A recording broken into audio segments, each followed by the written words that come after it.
Queen Seraphina's scream of rage reverberated through the ornate halls of the Ashari palace. The human diplomat, unaware of the storm awaiting him, paused just outside the throne room.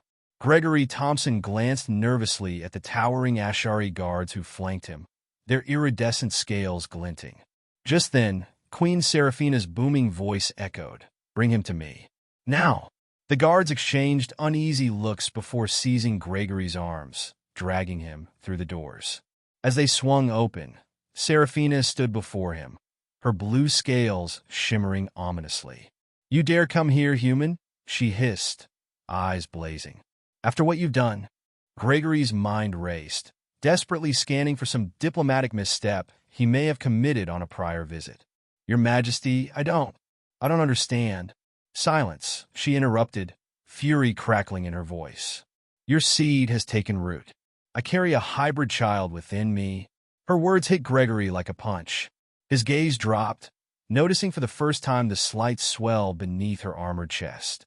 "But we only—" "Yes, once," she spat, her tone laced with venom. "It should have been impossible. Do you know what this means for my rule?" A dignitary stepped forward, his voice solemn. "By our laws, any monarch who bears a half-breed child must relinquish the throne." The room erupted into shocked murmurs and shouts. Gregory's head spun.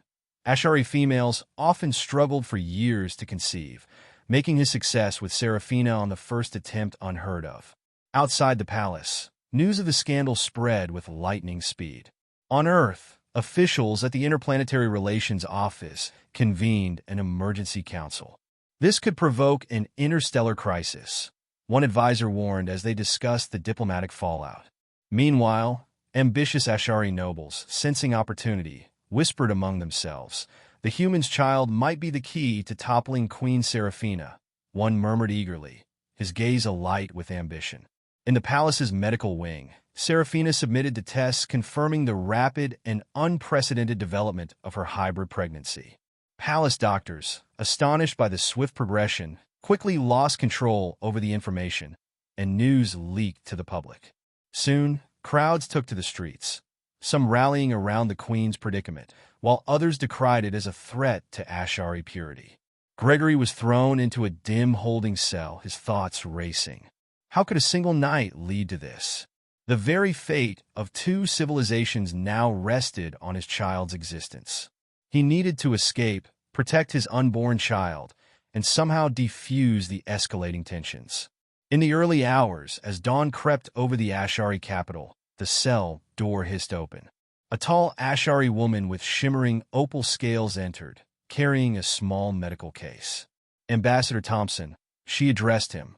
"I am Dr. Kayla, chief royal physician. I must conduct some tests." Gregory eyed her warily.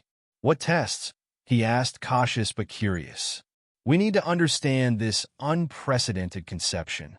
Kayla's tone was a mixture of professionalism and fascination. Reluctantly, Gregory agreed, allowing her to draw blood and run scans. The rest of the palace buzzed with activity. In a hidden chamber, several Ashari nobles gathered around a flickering hologram. Among them stood Lord Aetion, his midnight blue scales absorbing the faint light. "The human ambassador may be the key to our ambitions," he said, his tone calculating. "If we reach him, we could turn this crisis to our advantage." One of the other nobles, her emerald scales catching the dim glow, asked, "But how do we gain access?" "He's under constant guard." A sly smile spread across Aetion's face. "I have a way." Meanwhile, in the royal chambers, Seraphina paced in agitation. Her growing belly was a constant reminder of her precarious situation. General Tark, a fierce Ashari warrior with scarred scales, stood at attention before her. "Your Majesty, we must act quickly. Executing the human could quell the unrest," he urged. Seraphina shot him a fierce look. "And incite a war with Earth? No, General. There must be another way." In the orbit of Ashari Prime, an Earth vessel glided into position. On its bridge, Admiral Elena Parker stood, hands clasped behind her back. "Ashari fleet is hailing us, Admiral," her communications officer reported.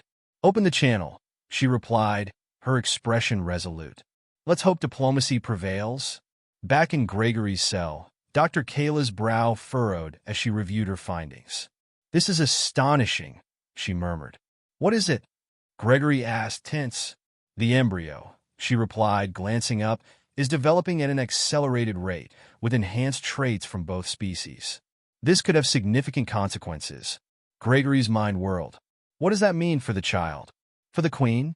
Before she could answer, shouts erupted from the corridor. The cell door flew open, and a group of Ashari rushed in, led by a regal figure with deep blue scales. Ambassador Thompson, he announced urgently. I am Lord HFY. We've come to help you escape. Gregory exchanged a quick look with Dr. Kayla, who pressed a small device into his hand. Use this to contact your embassy, she whispered. Tell them what you've learned. As alarms blared throughout the palace, HFY and his allies swept Gregory through hidden passages, the sounds of pursuit close behind. As they emerged into the chilly night air, Gregory realized he was being thrust into a perilous game of power. With the sprawling Ashari capital lit up beneath them, HFY turned to Gregory, his eyes gleaming in the starlight. We're taking you to a secure location. From there, you'll have a chance to address our people. Are you ready to make history? Gregory's heart pounded as he followed the rebels through the maze of the city's alleys. The gravity of his predicament pressed down on him. He'd have to navigate this volatile situation carefully to protect his child, avert a war, and, somehow, bridge two worlds torn apart by one fateful night. Gregory's lungs burned as he sprinted through the labyrinthine alleys of the Ashari capital, his human stamina struggling to keep pace with his alien allies. He barely registered the ancient buildings towering around him, their facades shimmering in the soft hues of the twin Ashari moons. In his mind, the echoes of Queen Seraphina's furious proclamation still reverberated. A child, their child. Stay close, Ambassador, Lord HFY's low voice urged as they wove through the shadows. The noble's midnight blue scales blended into the dim alley, making him seem like part of the darkness itself. We're nearly at the safe house. The patrols will double as soon as they realize we've escaped. Gregory nodded, barely able to catch his breath. He didn't know if he could fully trust HFY, but he knew that staying within the palace walls would have spelled a swift end, not only for him, but potentially for his unborn child. He was certain of one thing. He couldn't let himself be used as a pawn in an alien power struggle. After what felt like an eternity, they arrived at an unassuming building nestled between two towering structures. HFY gestured to one of his comrades, who used a small device to open a concealed entryway. Inside, the room was Spartan, yet equipped with advanced communication terminals and hollow projectors, casting a faint blue glow across the stark walls. Sit, HFY instructed, gesturing to a small metal chair. Gregory did as he was told, his senses heightened as he took in the Ashari rebels around him. They were a mixture of fierce loyalty and cool calculation, their eyes betraying their determination to seize this moment of political upheaval. Before he could ask what came next, HFY began. The Ashari people are divided, he explained, pacing slowly. Some view your child as a monstrous abomination, a stain upon our purity. But there are others who see this as a new beginning, a bridge between Ashari and human civilization. Gregory frowned. And where do you stand, Lord HFY? HFY's gaze was unreadable. I stand where the future stands. If that future involves peace, then I will pursue it.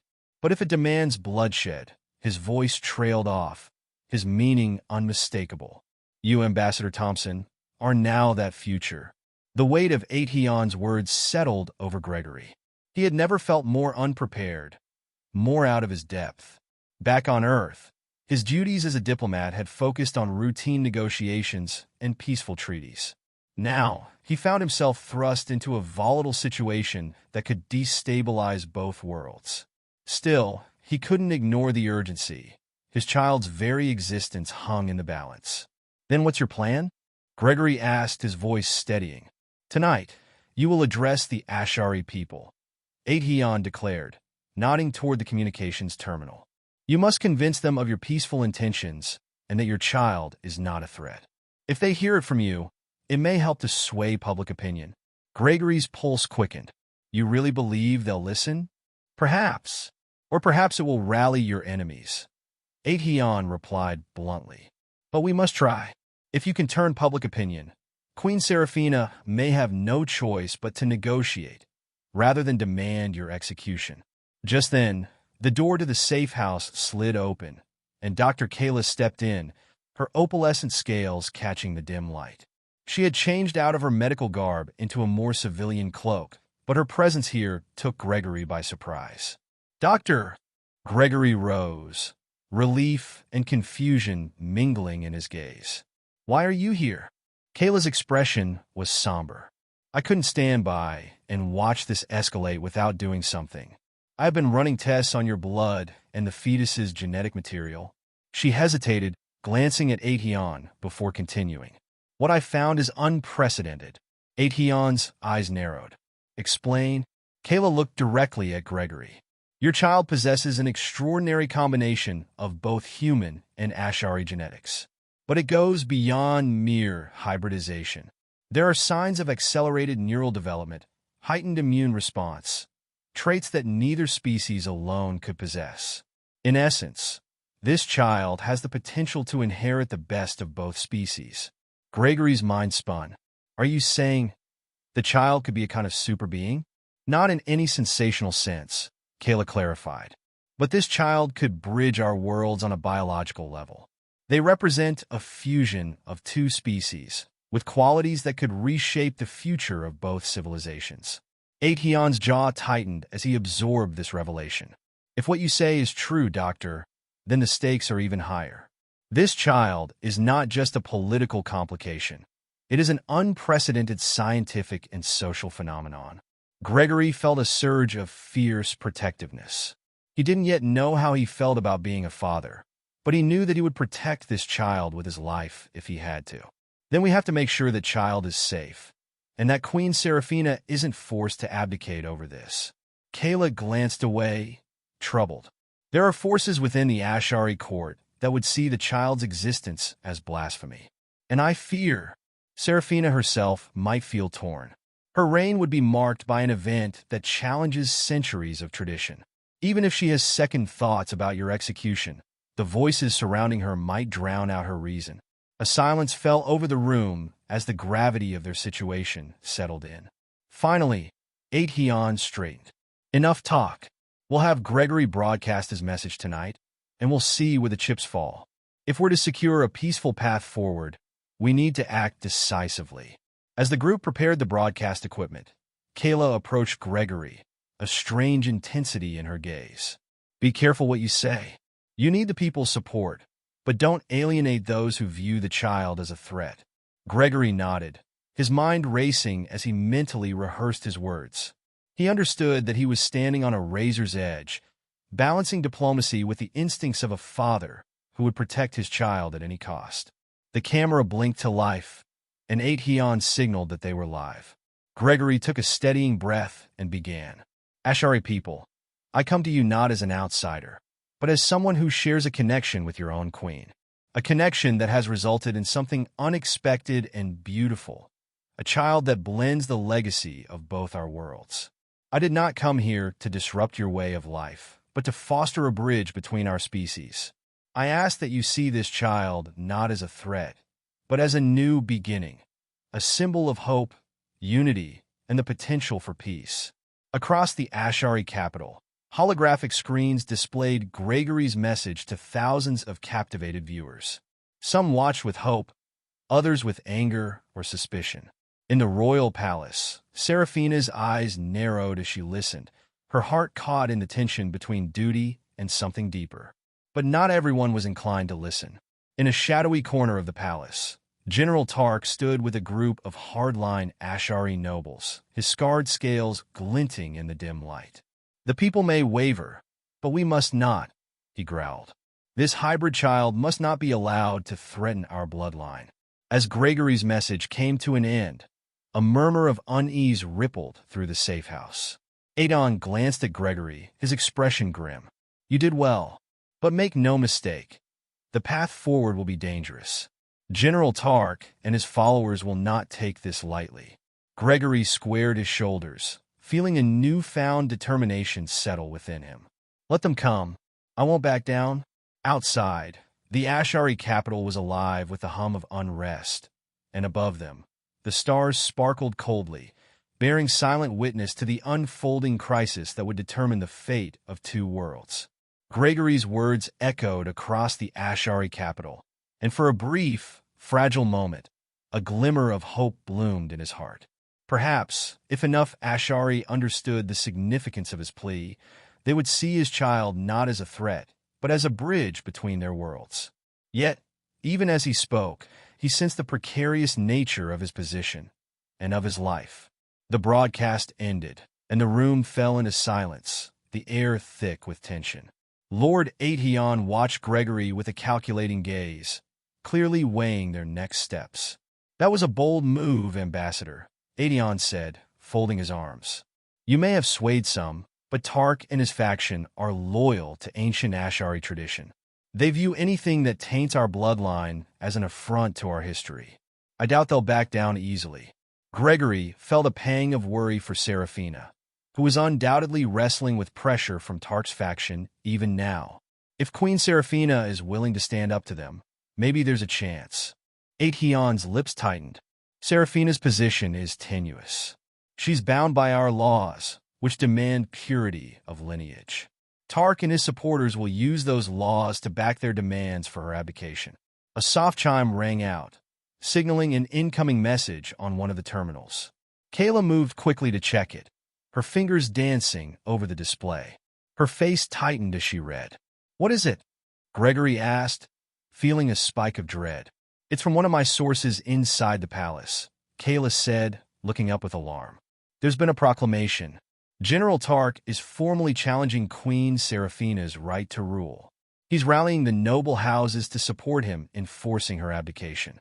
He claims her decision to protect you and the child is a sign of weakness." Aetion clenched his fists. "This is sooner than I expected. He must have feared that your broadcast would turn public opinion." Gregory felt the weight of the situation settle even more heavily on his shoulders. "Is there anything we can do to keep Tark from seizing power?" "We can't face Tark head-on," Aetion replied. "But if we could sway more nobles to our side, it might give Seraphina the support she needs to resist him." Kayla's gaze sharpened. "I know of a few nobles who might listen, if we present them with new information about the child's unique genetic potential. This child could represent the future of both species."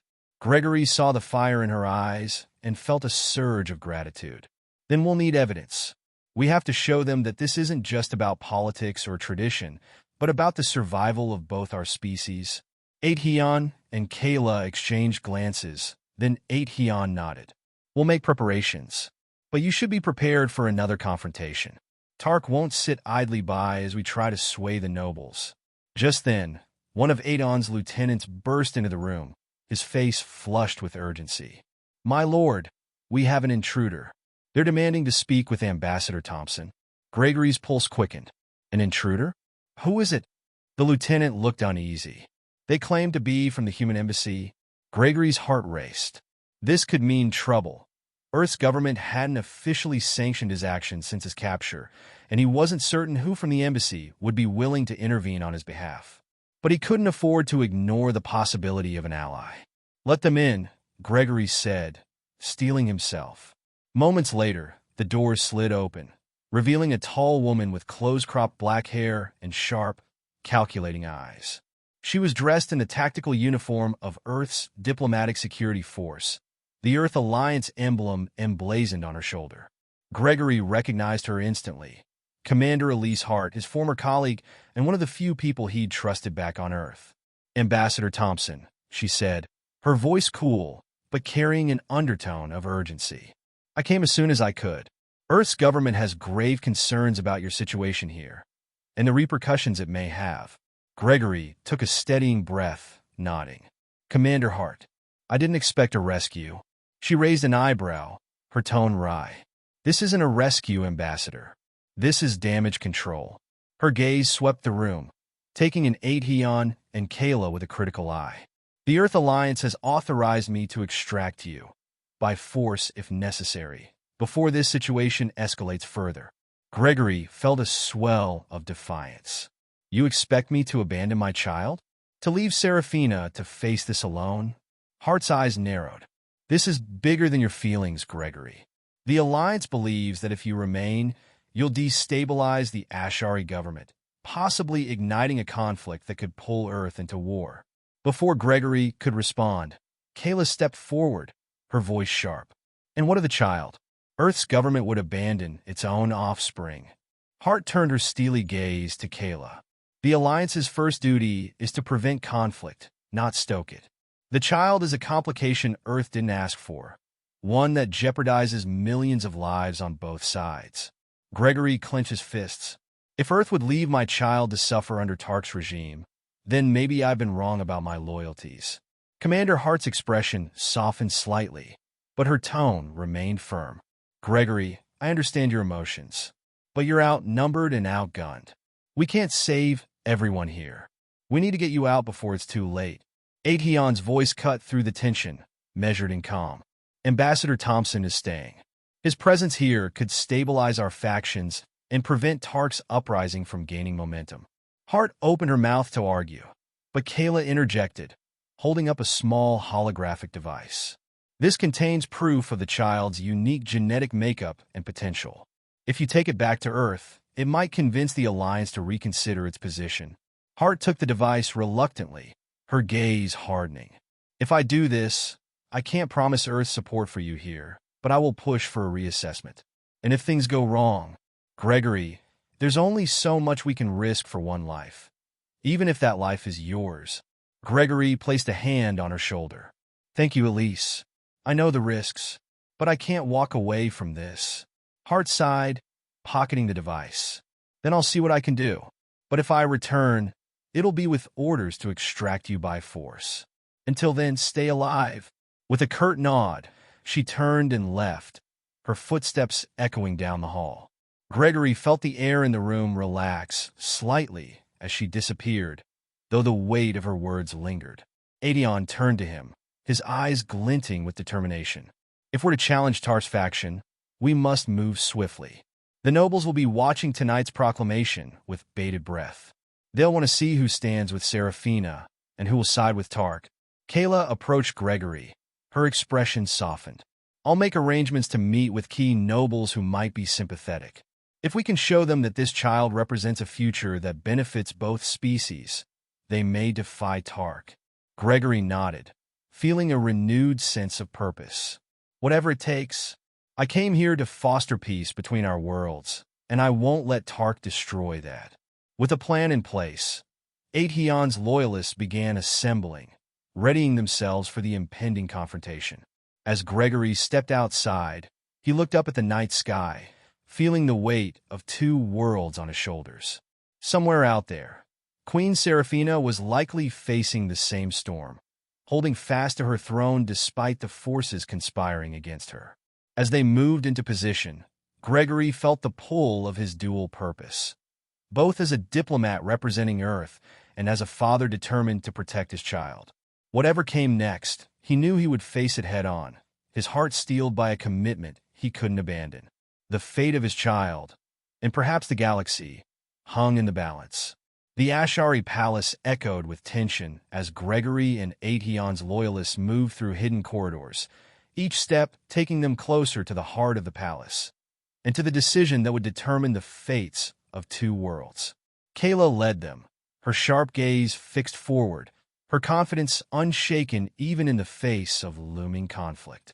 Outside, the night was alive with flickering lights as protests erupted across the Ashari capital. Citizens from every corner gathered, divided between those who believed in Seraphina's rule and those calling for her abdication. General Tark's followers had taken to the streets, pressing their demands with fervor. Gregory could hear chants of "for purity" rising into the night, a stark reminder of the ancient laws that Tark wielded as his weapon. As they reached the grand hall just outside the throne room, Aetion stopped. The council is already in session. Tark is pushing for an immediate vote on Seraphina's abdication. We have minutes, maybe less. Gregory nodded, steeling himself. He turned to Kayla and Aetion. Thank you, both of you. No matter how this ends, I'll never forget what you've done.